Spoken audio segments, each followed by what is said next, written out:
لله رب العالمين والصلاة والسلام على سيد المرسلين وخاتم النبيين محمد وعلى آله وصحبه أجمعين ومن تبعهم بإحسان إلى يوم الدين. أعوذ بالله من الشيطان الرجيم. بسم الله الرحمن الرحيم. اقرأ باسم ربك الذي خلق. بزرگوں اور بھائیوں، یہ قرآن کریم کی نورانی روحانی محفل ہے. قرآن کریم کی برکتیں معصوم بچوں کے چہروں سے صاف ظاہر ہو رہی ہے. ہم لوگ خوش قسمت ہیں کہ اللہ تبارک و تعالیٰ نے ہمیں اس محفل میں شریک ہونے کا موقع عطا فرمایا. ہمارے سامنے جو یہ بچے بیٹھے ہوئے ہیں، پتہ نہیں ان میں سے کل کون کس مرتبے کا آدمی ہوگا. آج یہ چھوٹی عمر کے ہیں، ہمیں اندازہ نہیں ہوتا. اللہ سے دعا کریں کہ یہ بچے آگے چل کر جو خدمات انجام دیں، اللہ تبارک و تعالیٰ اس کے اجر میں ہمیں بھی شریک فرمائے. قرآن کریم پورا ہوا، یہ بڑی برکت کی بات ہے، سعادت کی بات ہے. میرے بھائیوں، آپ سب جانتے ہیں کہ قرآن کریم اللہ کا کلام ہے. الف لام میم، یہ 3 حرف ہیں. اس طرح کے اور بھی حروف ہیں قرآن کریم میں، سورتوں کے شروع میں، ان کو حروف مقطعات کہا جاتا ہے. اور یہ وہی کلام ہے جو کا تو، جو روح الامین کے ذریعے الصادق الامین پر اللہ تبارک و تعالیٰ نے نازل فرمایا. اس میں ذرہ برابر کوئی کمی نہ اب تک واقع ہوئی اور نہ قیامت تک ہوگی انشاءاللہ. شروع میں جب قرآن کریم نازل ہونا شروع ہوا تو طریقہ یہ تھا کہ حضرت جبریل امین آتے تھے، تشریف لاتے تھے اور رسول اللہ صلی اللہ علیہ وسلم کو اللہ کا کلام سناتے تھے جو بھی اللہ لے کر بھیجتے تھے. تو رسول اللہ سنتے تھے اور ساتھ ساتھ زبان سے اس کو ادا بھی کرتے جاتے تھے، بولتے جاتے تھے. ان کو فکر یہ ہوتی تھی کہ کہیں میں بھول نہ جاؤں. جبریل امین کو سنا کے چلے جائیں گے، ایسا نہ ہو کہ میرے ذہن سے نکل جائے، میں بھول جاؤں. اس لیے اس کو جلدی جلدی زبان سے ادا کرتے رہتے. یہ سلسلہ چلتا رہا. اللہ تبارک و تعالیٰ نے دیکھا، اپنے رسول کی فکر مندی کو دیکھا تو اللہ نے آیت نازل فرمائی، لا تحرک به لسانک لتعجل به ان علینا جمعہ وقرآنہ. اے محمد صلی اللہ علیہ وسلم، آپ اس کلام کو یاد کرنے کے لیے اپنی زبان کو جلدی جلدی حرکت نہ دیا کریں، رٹنے کی ضرورت نہیں ہے. ان علینا جمعہ وقرآنہ، اس کو یاد کرا دینا اور آپ کی زبان پہ جاری کر دینا یہ ہمارا کام. آپ تو سن لیا کریں، جو جبریل آپ کو سناتے ہیں اس کو آپ سن لیا کریں، اور سننے کے بعد اس کو آپ کے دل و دماغ میں بٹھا دینا، یاد کرا دینا، اور پھر اپنے آپ کی زبان پر اسی طرح جیسے جبریل نے آپ کو سنایا ہے اسی طرح آپ کی زبان سے جاری کرا دینا. یہ اللہ کی ذمہ داری. تو اس طرح یہ قرآن کریم حضرت محمد صلی اللہ علیہ وسلم پر نازل ہوا. آپ صحابہ کرام کو سناتے تھے، صحابہ کرام یاد کر لیتے تھے، لکھوا بھی دیتے تھے. باقاعدہ کاتبین وحی مقرر تھے، آپ ان کو بولتے تھے، وہ لکھ لیتے تھے۔ پھر اس کے بعد حضرت عثمان غنی رضی اللہ تعالیٰ عنہ کے زمانے میں باقاعدہ طور سے تمام ان تختیوں کو، مخطوطات کو جمع کر کے قرآن کریم کو مرتب شکل دی گئی۔ تمام صحابہ کی موجودگی میں کوئی چیز رہ نہ جائے اور کوئی کمی زیادتی اس میں نہ ہو، سارے صحابہ کے اتفاق رائے سے سینکڑوں صحابہ حفاظ رسول اللہ صلی اللہ علیہ وسلم کے زمانے کے، یعنی آپ کے شاگرد موجود تھے۔ ان سب کے زمان، ان سب کے سامنے، ان سب کی موجودگی میں، ان سب کے اتفاق سے قرآن کریم کو اس تحریری شکل میں لایا گیا اور پھر اس کے نسخے مختلف ممالک میں مختلف گورنروں کو بھیجے گئے اور آج تک وہ قرآن کریم اسی طرح موجود ہے۔ لیکن میرے بھائیوں، یہ قرآن کیونکہ اللہ کا کلام ہے اور اللہ نے صرف یہ نہیں کہ رسول اللہ کو یاد کرانے کی ذمہ داری دی، بلکہ دوسری آیت میں فرمایا اِنَّا نَحْنُ نَزَّلْنَا الذِّكْرَ وَإِنَّا لَهُ لَحَافِظُونَ، ہم نے ہی اس قرآن کو نازل کیا اور ہم ہی اس کی حفاظت کریں گے۔ کیونکہ پہلی کتابیں توریت، انجیل، زبور وغیرہ وہ بھی اللہ کا کلام تھا، قرآن کریم ہی کی طرف مقدس تھی، لیکن ان کے پیروکاروں نے معمولی اپنے نفع کے لیے، سیاسی فائدے کے لیے، مالی فائدے کے لیے اس میں رد و بدل کر دی۔ بعد کے لوگوں کو پتہ ہی نہیں چلا کون سا اللہ کا کلام ہے اور کون سا ان خبیثوں نے اس میں اضافہ ہے کہ مجاز کر دی۔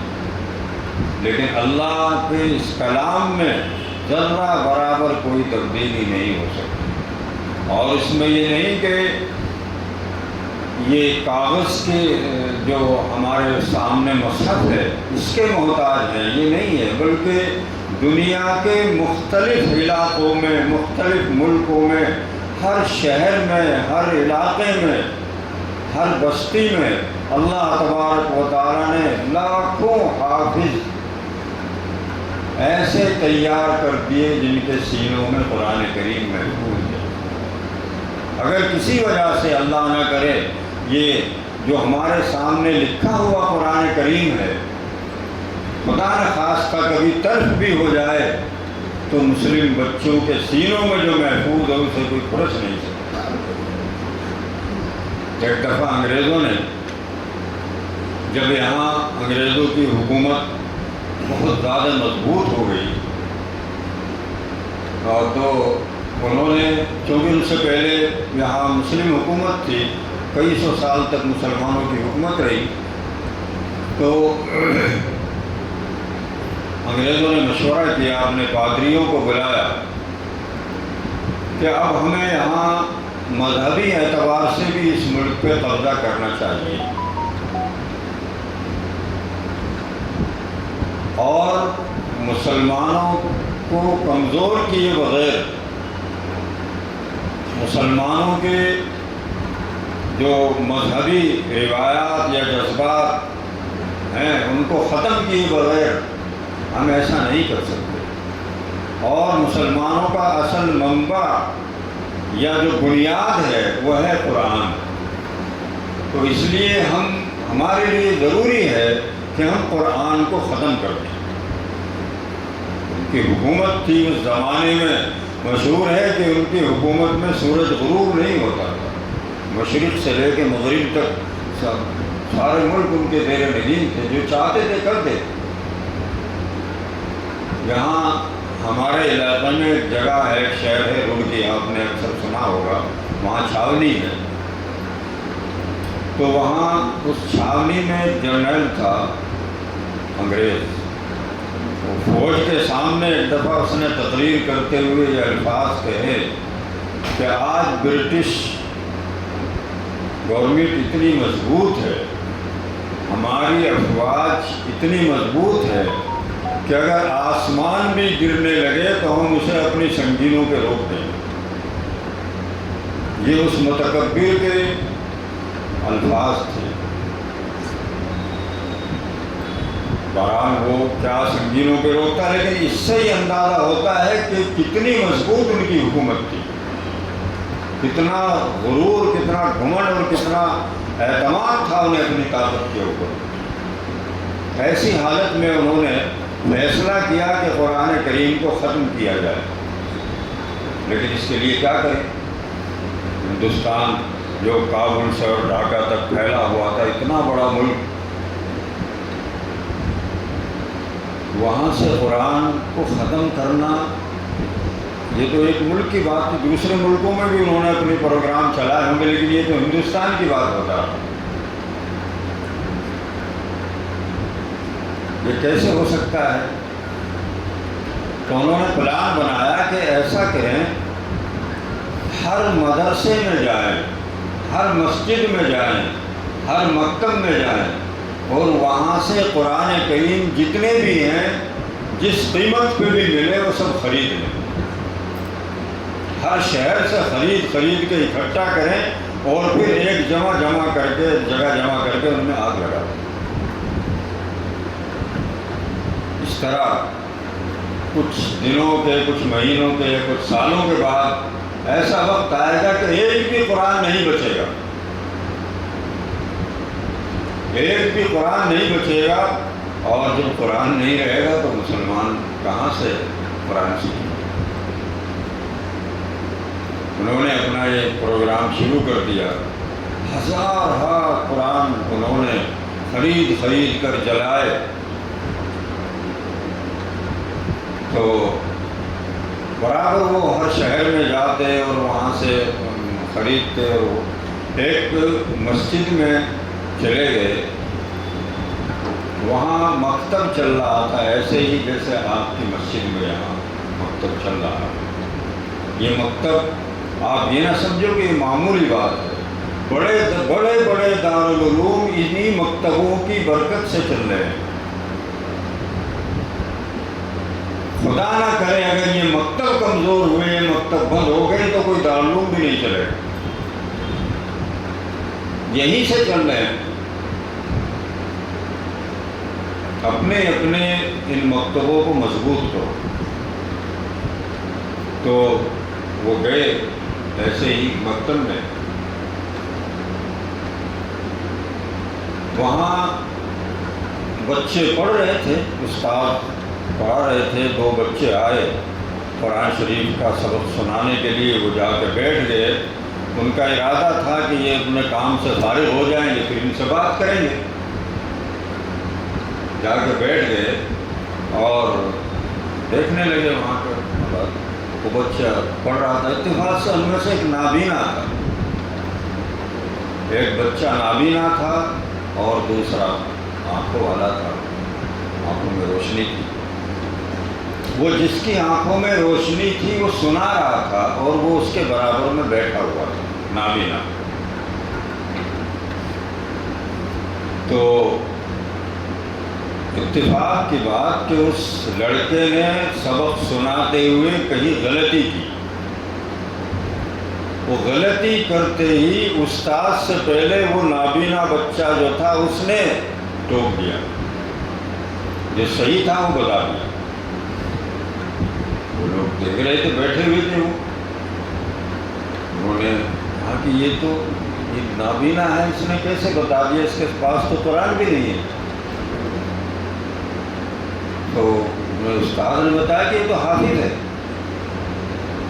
آپ قرآن میں سے کہیں بھی اس سے پڑھوا سکتے ہیں، آپ قرآن اٹھا کے لے آئیں، پڑھوائیں، جہاں چاہیں، جو سورت کا چاہیں، جو رکوع چاہیں، جس پارے سے چاہیں وہاں سے آپ اس سے پوچھ سکتے ہیں، پڑھ سکتے ہیں۔ تو سارا قرآن حافظ ہے اور ازبر حافظ ہے۔ ایسا ہے کہ یہ آپ نے دیکھا کہ اس نے غلطی کی، لیکن یہ ویسے بھی نابینا جو ہوتے ہیں لوگ، ان کا حافظہ قدرتی طور پر مضبوط ہوتا ہے۔ انہیں بڑی حیرت ہوئی، انہوں نے اپنے طریقے سے امتحان لیا جیسے بھی ان کا وہ تھا، دیکھا اچھا تو حافظ ہے۔ تو انہوں نے کہا کہ ایسے تو سینکڑوں بچے ہوں گے نابینا جو حافظ ہیں، اور جو آنکھوں والے ہیں، جو روشنی والے ہیں، ان کی تو کوئی تعداد ہے ہی نہیں۔ انہوں نے آپس میں ایک طرف جا کے پھر مشورہ کیا کہ ہم تو بیکار کی محنت کر رہے ہیں، ہم تو بیکار کی محنت کر رہے ہیں، اور برٹش گورنمنٹ کو رپورٹ بھیجی ہندوستانی وائسرائے کے ذریعے سے کہ آپ اتنا پیسہ اور اتنی انرجی، اتنی طاقت یہ بیکار خرچ کر رہے ہیں، اس کا کچھ بھی فائدہ نہیں ہوگا۔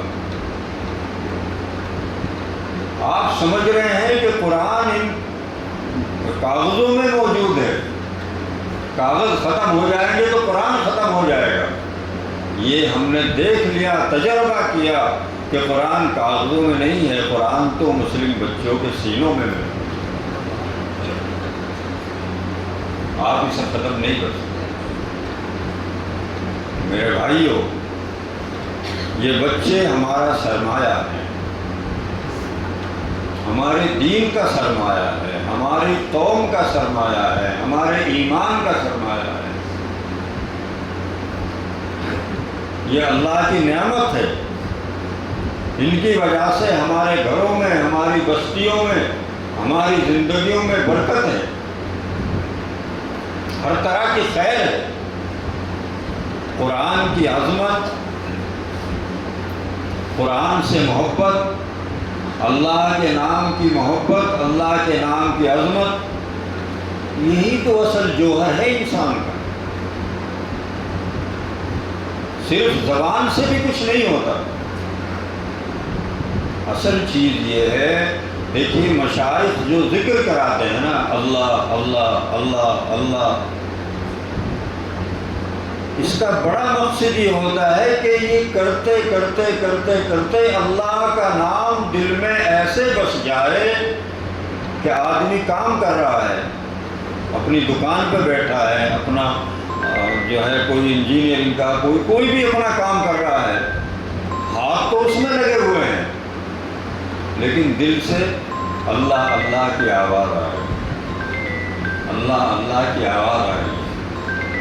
ہمارے حضرت مولانا علی میاں صاحب رحمہ اللہ نے جب شروع میں ہمیں کہا تو حضرت نے بہت آسان طریقے سے فرمایا کہ دیکھو اللہ اللہ اتنی بار کرو اور اس طرح کرو کہ جیسے گھڑی ہوتی ہے نا، گھڑی، اب تو یہ خاموش گھڑی آ گئی، لیکن پہلے یہ گھڑی ہوتی تھی، اس میں ٹک ٹک ٹک کی آواز آتی رہتی کہ جیسے گھڑی ہوتی ہے اس سے سب کام چلتا رہتا ہے، لیکن گھڑی اس میں ٹک ٹک ٹک ٹک کی آواز آتی رہتی ہے، وہ اپنا کام نہیں چھوڑتی۔ تو اسی طرح جب آپ کچھ بھی کام کرتے رہیں، کچھ بھی کام کرتے رہیں، لیکن جب اپنے دل کی طرف متوجہ ہوں تو اس سے اللہ اللہ اللہ اللہ کی آواز آنی چاہیے۔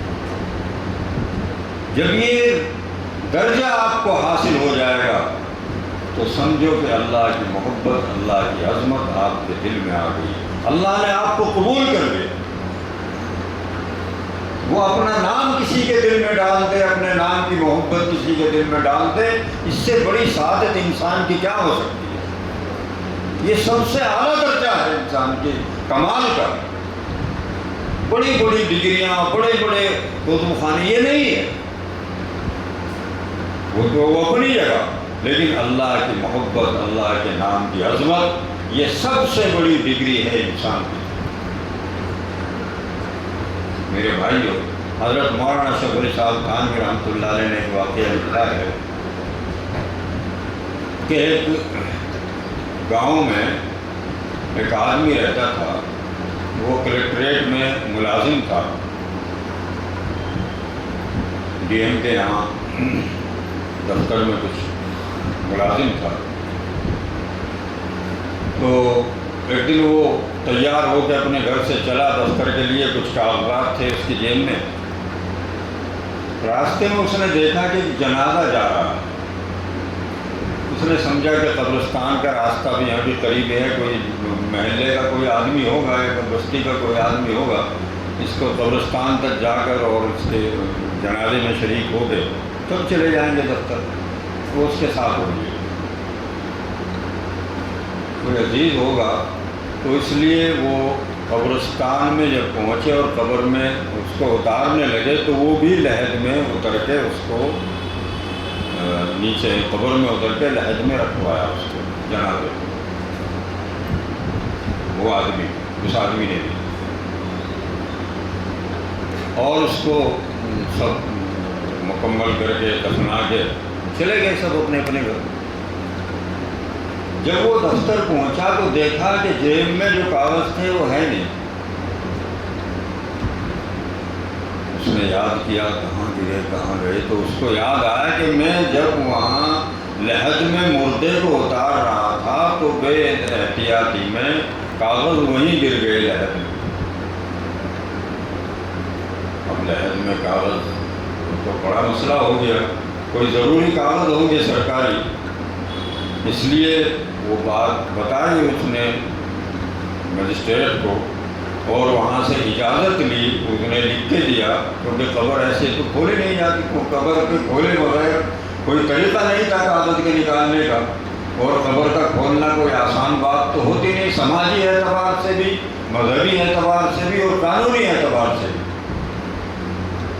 تو مجسٹریٹ سے اجازت لی، مجسٹریٹ نے لکھ کے دیا، اور وہ کہ وہ کاغذ نکال لیا جائے قبر کو. وہ آدمی گیا، گاؤں کے کچھ ذمہ داروں کو ساتھ لیا، اور ظاہر بات ہے یہ بڑی خبر تھی، وہ پورے گاؤں میں پھیل گئی کہ فلاں آدمی جس کو ابھی 1-2 گھنٹے پہلے دفن کیا تھا اس کی قبر کھول کے اس کو میں سے کچھ کاغذ نکالے جا رہے. قبر کھولی جا رہی ہے، کاغذ واغذ سے تو ان کو کیا وہ تھا، لیکن قبر کا کھولنا ایک دلچسپ بات تھی. بہت لوگ تماشا دیکھنے کے لیے اکٹھے ہو گئے، جمع ہو گئے گاؤں سے، ادھر سے ادھر سے. جو پہلے جنازے میں بھی نہیں آئے تھے وہ بھی جمع ہو گئے. تو قبر کھولی گئی. قبر کھولنے کے بعد جو دیکھا لحد کے اوپر سے تختہ وغیرہ جو رکھتے ہیں وہ ہٹایا تو دیکھا کہ اس کی لحد گلاب کے تازہ پھولوں سے بھری ہوئی.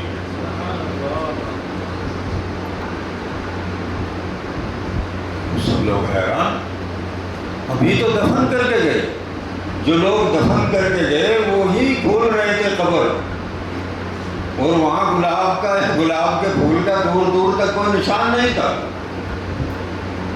گلاب کے تازہ پھولوں سے بھری ہوئی ہے، مہک رہی ہے اس کے لئے. حضرت نے لکھا کہ سب لوگ حیران رہ گئے، لیکن بہرحال وہ کوئی ریسرچ کا وقت تو تھا نہیں کہ وہاں تحقیقات کرتے یا وہ کرتے. انہوں نے اپنا کاغذ واغذ اٹھائے اور اس کو بند کیا اور چلے گئے. لیکن یہ موضوع گفتگو کا موضوع بن گیا سارے گاؤں میں. جو ذمہ دار لوگ تھے انہوں نے آپس میں کہنا شروع کیا کہ آخر اس کا ایسا کیا عمل تھا. یہ تو یقینی تھا کہ اللہ نے اس کو کسی عمل کا اجر دیا ہے، جو جنت کی کھڑکی کھول دی. وہ ہے نا کہ قبر میں ہی جنت کی کھڑکی کھول دی جاتی ہے، اسی کا اثر تھا. تو آپس میں ادھر ادھر پوچھا جو اس کے یار دوست تھے. کچھ نہیں، عام آدمی تھا گاؤں کا، جیسے عام کھانے پینے والے، مطلب اپنا محنت مزدوری کرنے والے جو لوگ ہوتے ہیں گاؤں میں، ایسا ہی تھا. پڑھا لکھا بھی نہیں تھا، کسی نے کچھ نہیں بتایا. لیکن اگر ایسا نہیں تھا تو آخر وہ کیا عمل تھا جس کی وجہ سے یہ سب دیکھنے میں آیا؟ یہ تو کھلی آنکھوں سے سب نے دیکھا، یہ کوئی معمولی واقعہ تو تھا نہیں. لوگوں نے کہا کہ اس کی بیوی سے پوچھو، ہو سکتا ہے کہ رات میں کوئی عمل کرتا ہو، ایسا کوئی عبادت ایسی ہو اس کی جو اور کو باہر نہ بتاؤ. اس کی بیوی تو جانتی ہو، بیوی بھی ان پڑھ تھی، اس سے پوچھا تو لیکن نہیں ایسی تو کوئی بات نہیں تھی. بس وہ اپنا جو ہے وہ محنت مزدوری کرتا تھا، صبح اپنے کام پہ چلے جاتا تھا، شام میں آ کے لیٹ جاتا کھا پی کے جیسے سب کرتے ہیں. اسے بتایا کہ ایسے ایسے واقعہ ہوا ہے، اس کی کوئی وجہ تو ہوگی، بیوی کو بتایا۔ تو بیوی نے کچھ سوچ کر کہا کہ ہاں ایک کام تو وہ کرتا تھا، ایک کام تو وہ پابندی سے کرتا تھا، جب صبح کام پہ جاتا تھا وہ نہا دھو کے اور پاک صاف ہو کے کتاب رکھی اس میں سامنے طاق میں، اسے اٹھاتا تھا اور اٹھا کے اسے کھولتا تھا، اور کھول کے پڑھنا تو وہ جانتا نہیں تھا، بس یہی کہ یا اللہ یہ بات بھی سچی ہے، یا اللہ یہ تیری یہ بات کتنی پیاری ہے، تیرا یہ کلام کتنا پیارا ہے، ایسے انگلی پھیر پھیر کے اس طرح کی باتیں کرتا تھا کچھ دیر، اور پھر اسے چوم کے سر پہ رکھ کے سینے سے لگا کے پھر وہیں رکھ دیتا تھا، اور وہ کتاب نہیں رکھی۔ لوگوں نے دیکھا جا کے وہ قرآن کریم تھی،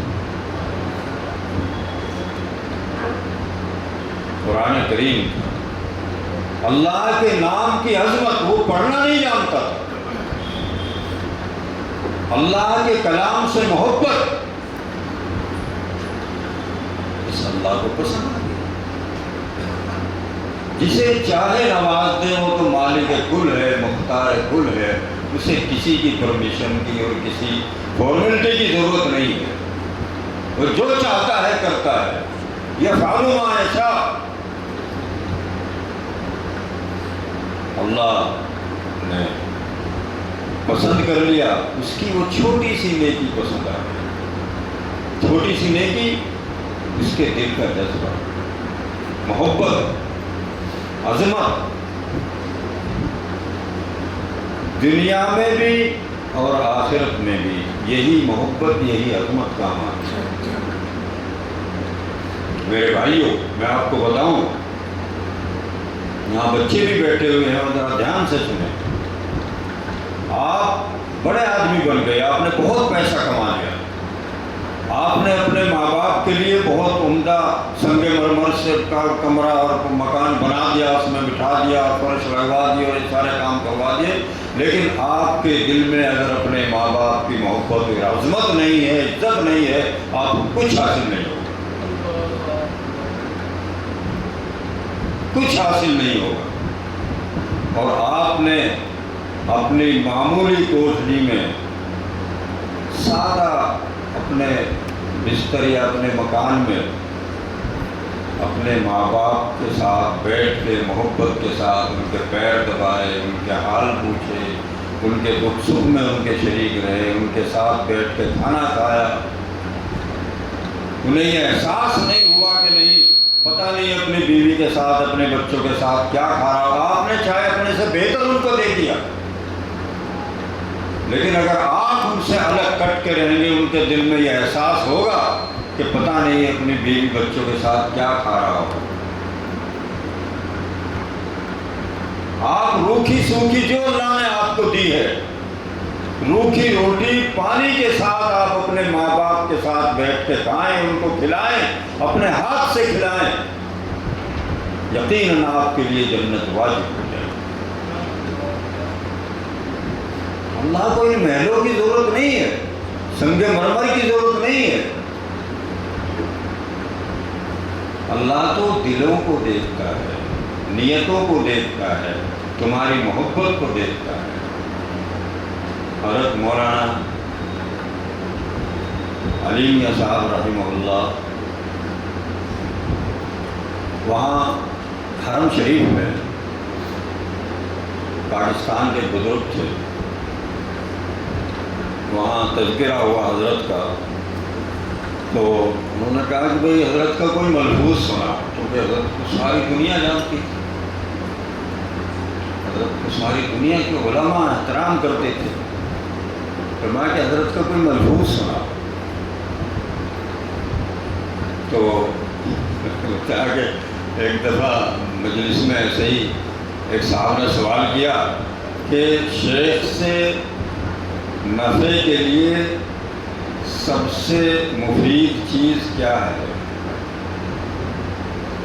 سب سے بڑی ریاضت یا سب سے بڑا مجاہدہ یا سب سے زیادہ جو ان سے فیض حاصل کیا جا سکے، یہ کیا چیز ہے، کس طرح ان سے زیادہ فیض حاصل کیا جا سکتا ہے، کون سی چیز ہے؟ تو حضرت نے برجستہ فرمایا عظمت، عظمت، بس صرف یہ لفظ عظمت۔ دل میں اگر عظمت ہوگی تو اللہ کیا عطا کرتا ہے؟ کچھ نہیں۔ حضرت مولانا قاری محمد طیب صاحب رحمہ اللہ فرمایا کرتے تھے کہ حضرت مولانا شبلی صاحب تھانوی رحمۃ اللہ علیہ کی مجلس میں ہم نے دیکھا کہ شاہ وسیع اللہ صاحب تھے الہ آبادی، بڑے شیخ ہوئے ہیں وہ، شاہ وسیع اللہ الہ آبادی، ان کا کوئی وہ نہیں تھا، بس یہ ان کا کام یہ تھا، یہ دوات اٹھا کے وہاں رکھ دی، وہ کتاب اٹھا کے وہاں رکھ دی، وہ پانی لا کے دے دیا، وہ اس طرح مطلب کوئی علمی کام یا کوئی ایسا، وہاں رہنے والے جو علماء اور تھے انہیں ایسا نہیں لگتا تھا کہ یہ آدمی بھی آگے چل کے کوئی بس ہے حضرت کی خدمت میں تو سینکڑوں لوگ رہتے تھے، یہ بھی ایک تھا۔ لیکن بعد میں ان سے جو اللہ نے کام لیا، کتنا بڑا کام لیا، یہی عظمت تھی، یہی عظمت تھی۔ اور پھر پوچھا کہ محرومی کا سب سے بڑا سبب کیا ہو سکتا ہے؟ تو حضرت نے فرمایا تخفیف، تخفیف، دل میں ہلکا سمجھنا کچھ نہیں۔ میرے بھائیوں، یہی اللہ کے کلام کی بات ہے، اللہ سے ہی چلتی ہے نا ساری باتیں، ساری باتیں اللہ سے اور اللہ کے کلام سے، اللہ کے رسول سے ہی چلتی ہیں۔ ہمارے دل میں بھلے ہم حافظ نہیں ہیں، حافظ ہو جائے تو بڑی سعادت کی بات ہے، لیکن بھلے ہی حافظ نہ ہو، جتنا بھی آپ نے قرآن پڑھا، اللہ کے کلام کی عظمت آپ کے دل میں ہوگی تو اللہ تبارک و تعالیٰ کے لیے عجب نہیں کہ حافظوں سے زیادہ آپ کو نوازے۔ اور ایک بہت بڑا حافظ ہے اور بڑے بنا بنا کے پڑھتا ہے وہ ہے، لیکن خدا نہ خواستہ، اللہ نہ کرے، اللہ نہ کرے، اس کے دل میں اگر قرآن کریم کی تخفیف ہے تو اسے کچھ حاصل نہیں۔ اللہ سے محبت، اللہ کے کلام سے محبت، اللہ کے نام سے محبت۔ بہت مشہور بزرگ ہوئے، بڑے اللہ والے ہوئے، وہ شرابی آدمی تھے، شراب کباب میں اور ادھر ادھر کی خرافات میں اکثر نہیں رہا کرتے تھے۔ تو ایک دن انہوں نے دیکھا کہ راستے میں کاغذ کا ٹکڑا پڑا ہوا ہے، شراب میں مست تھے، لیکن ان کو کچھ ہوش ہوگا، وہ کاغذ کا ٹکڑا اٹھایا، اس پہ لکھا ہوا تھا انہ من سلیمان و انہ بسم اللہ الرحمن الرحیم، یہ اس پہ لکھا ہوا تھا۔ اس نے کہا کہ میرے اللہ کا نام یہاں راستے میں پڑا ہوا ہے، میرے اللہ کا نام راستے میں پڑا ہوا ہے۔ اس نے وہ کاغذ اٹھایا، شرابی آوارہ کاغذ اٹھایا، اس کو صاف کیا اپنے کپڑوں سے، اپنے ہاتھ میں رکھا، پگڑی میں رکھا، گھر لے آئے، گھر لا کے اور اچھی طرح اس کو صاف کیا، اور صاف کر کے عطر وغیرہ اس پہ لگایا، اور پھر جو سب سے محفوظ، سب سے اچھی جگہ تھی ان کے گھر میں، وہاں رکھا۔ تو میرے اللہ کا نام، میرے اللہ کا نام۔ رات میں اللہ کی زیارت ہوئی، خود اللہ نے فرمایا کہ باعزید تم نے ہمارے نام کا اکرام کیا، ہم دنیا اور آخرت میں تیرا نام بلند کرتے ہیں۔ میرے بھائیو، یہ ہے عظمت کا فائدہ۔ اگر ہمارے دل میں عظمت ہوگی، اللہ کے نام کی محبت ہوگی، اپنے ماں باپ کی، اپنے بڑوں کی، اپنے اساتذہ کی، اپنے مشائخ کی، اللہ تبارک و تعالیٰ کیا نوازتے، اس کے خزانے کا کوئی حد و حساب نہیں۔ اللہ تبارک و تعالی ہمیں یہ نعمت نصیب فرمائے۔ آج یہاں دیکھ کر بڑی خوشی اور طمانینت کا احساس ہوا۔ دل سے دعا ہے اللہ تبارک و تعالی اس مکتب کو شاد و آباد رکھے، ان تمام بچوں کو اللہ تبارک و تعالی بڑے بڑے مرتبوں پہ پہنچائے، اللہ تعالیٰ ان سے بڑے بڑے کام لے، اپنے دین کے، اپنے قوم ملت کے، دنیا اور آخرت میں اللہ تبارک و تعالیٰ سرخرو فرمائے، اور اس ادارے کے روح رواں حضرت مولانا شاہد صاحب کو اللہ تبارک و تعالیٰ اپنی رحمت کا سایہ دنیا اور آخرت میں نصیب فرمائے۔ ان کو اللہ تبارک و تعالیٰ اپنے شایان شان اجر عطا فرمائے، ان کی محنتوں کو قبول فرمائے، ان کا حوصلہ بلند فرمائے، ان کی عمر میں، ان کے گھر میں، ان کے بچوں میں، ان کے جذبات میں اللہ تبارک و تعالیٰ خیر و برکت عطا فرمائے، اور یہاں جتنے بھی اساتذہ کرام ہیں اور یہاں تعاون کرنے والے، محبت کرنے والے، ایک بات یاد رکھو، آپ اگر اللہ کی کلام کی طرف محبت سے بھی دیکھ لیں گے، محبت سے دیکھنا، آپ مسجد کی طرف کے راستے سے جا رہے ہیں، مسجد پہ آپ نے محبت کی نظر ڈال لی، وہ بھی آپ کے لیے خیر کا راستہ کھول دے۔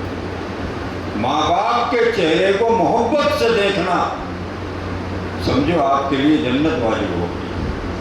خانہ کعبے کو محبت سے دیکھنا، یعنی اللہ کے نام سے جڑی ہوئی، اللہ کے فرمان سے جڑی ہوئی جتنی بھی چیزیں ہیں، ان کو اگر آپ کچھ ویسا تعاون نہ دیں، زیادہ محنت نہ کریں، زیادہ مال و دولت خرچ نہ کریں، صرف محبت کی نظر سے دیکھ لیں، وہ بھی آپ کے لیے خیر کا ذریعہ۔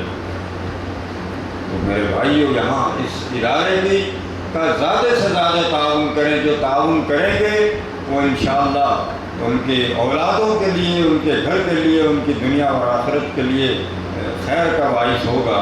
اگر آپ زیادہ نہیں کر سکتے، کم از کم یہاں کے لیے دعائیں کریں، اور اس ادارے کو چلانے والوں کو محبت کی نظر سے دیکھیں۔ اللہ تعالیٰ نے عمل کی توفیق عطا فرمائے۔ وآخر دعوانا الحمدللہ رب العالمین۔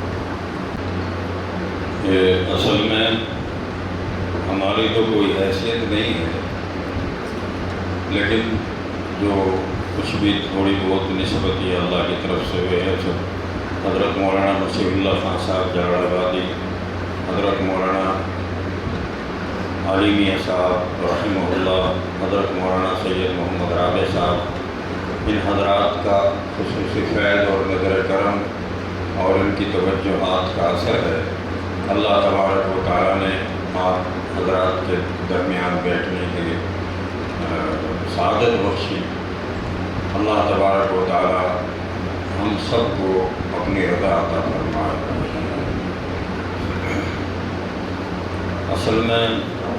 اصل چیز توبہ ہی ہے۔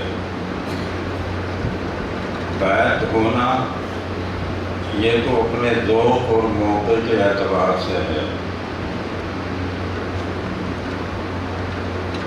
اصل یہ ہے کہ آدمی توبہ کر لے اور اپنی اصلاح کی فکر کرے۔ اپنے اندر اگر کوئی خرابی ہے تو اس کو دور کرنے کی کوشش کرے۔ آدمی کا یہ ہے نا کہ بھئی ڈاکٹر اپنا علاج خود نہیں کر پاتا تو اس لیے دوسرے ڈاکٹر کے پاس جاتا ہے۔ کوئی بھی اپنا علاج جیسے ظاہری علاج ہے ایسے ہی روحانی علاج ہے، تو اگر اپنے اندر کوئی کمی، کوئی اس طرح کی چیزیں پاتے ہیں، ہر آدمی کے اندر ہے، سب کو اصلاح کی ضرورت ہے۔ تو یہاں حضرت مولانا ابراہیم صاحب ہیں اور حضرت مولانا شاہد صاحب ہیں، حضرات سے تعلق قائم کریں۔ اور حالانکہ میں نے بتایا کہ میں بہت معمولی آدمی ہوں، لیکن اللہ کے بڑے بندوں کے، نیک بندوں کی نسبت سے مجھے حضرات نے جو امانت سپرد کی ہے، جو اجازت مجھے حاصل ہے، سلاسل اربع میں چاروں سلسلے میں نے مولانا ابراہیم صاحب کو اور مولانا شاہد صاحب کو اپنی طرف سے اجازت دی ہے، تو ان حضرات سے آپ تعلق قائم کر سکتے ہیں، بیعت ہو سکتے ہیں۔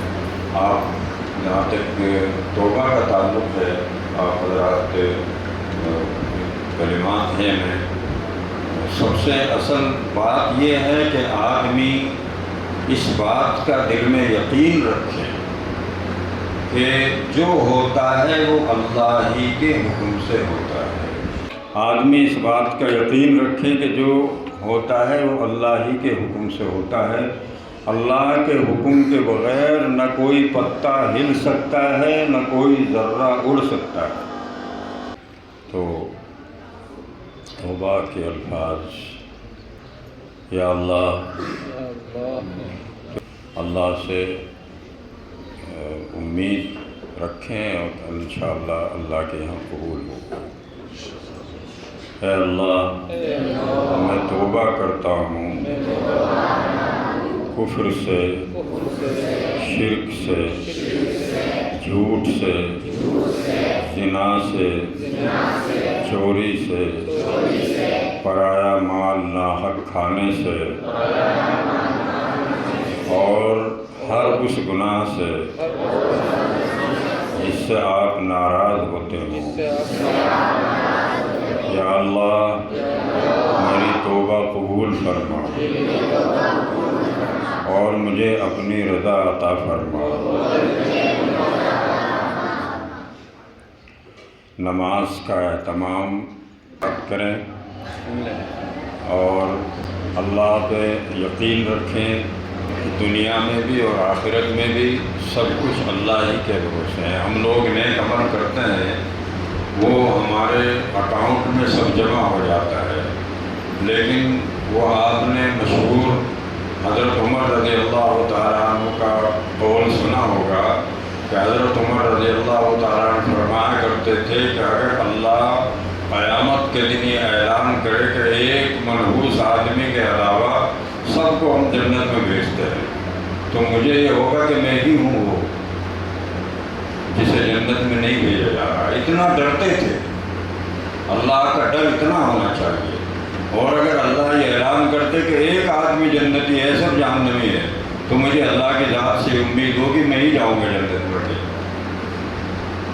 الایمان بین الخوف والرجا، تو اپنے عمل میں زیادہ سے زیادہ کوشش کرے، گناہوں سے بچے، کسی کا دل دکھانے سے بچے، کسی کا حق کھانے سے بچے، اللہ کی رضا کی کوشش کریں، اور پھر اللہ سے اتنی امید رکھیں جیسے کوئی عربی بدو کا واقعہ ہے کہ ایک دفعہ اس کو جہنم کے عذاب سے، حساب کتاب سے ڈرایا جا رہا تھا کہ ایسا ہوگا، حساب ہوگا، پائی کا حساب ہوگا، اور جو گناہ گار ہوگا اسے جہنم میں پھینک دیا جائے گا۔ تو وہ ڈر گیا، وہ ڈر کے رونے لگا۔ پھر کہا کہ اچھا یہ تو بتاؤ حساب کون لے گا؟ حساب کون لے گا؟ تو کہا کہ اللہ لیں گے، خود اللہ حساب لیں گے۔ تو وہ ایک دم سے اچھا میرا اللہ حساب لے گا، میرا اللہ حساب لے گا، میرا اللہ حساب لے گا۔ پھر کوئی فکر نہیں، پھر کوئی فکر نہیں۔ یہ ہے ایمان، اور یہ ایمان اسی وقت حاصل ہوتا ہے جب ہمارے اور اللہ کے درمیان معاملہ صاف ہو۔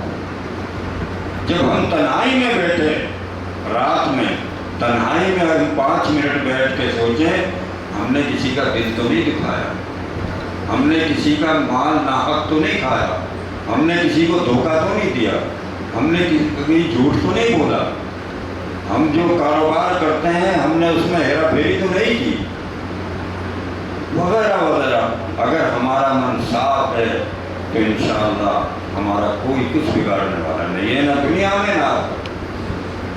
اللہ تعالیٰ نے عمل کی توفیق عطا فرمائے۔ اللہم صلی علی سیدنا مولانا محمد وعلی آل سیدنا مولانا محمد مبارک وسلم تسلیما۔ اللہم لک الحمد کما ينبغی لجلال وجهک وعظیم سلطانک، اللہم لک الحمد حتی ترضى یا رب العالمین۔ یا اللہ، آپ کے گھر میں آپ کے کلام کی نسبت سے یہ مجلس قائم ہوئی ہے۔ یا اللہ، ان معصوم بچوں کی برکت سے، یا اللہ اپنے نیک بندوں کی برکت سے، پروردگار اپنے کلام کی، اپنے قرآن کی برکت سے ہمارے یہاں جمع ہونے کو قبول فرما۔ یا اللہ، جو کچھ کہا گیا ہے، سنا گیا ہے، یا اللہ اس میں خلاص عطا فرما، اپنی رضا شامل فرما۔ یا اللہ، ہمارے اندر، ہمارے دلوں میں اپنی خشیت، اپنی رضا، اپنی محبت عطا فرما، اپنے پاک نام کی عظمت عطا فرما۔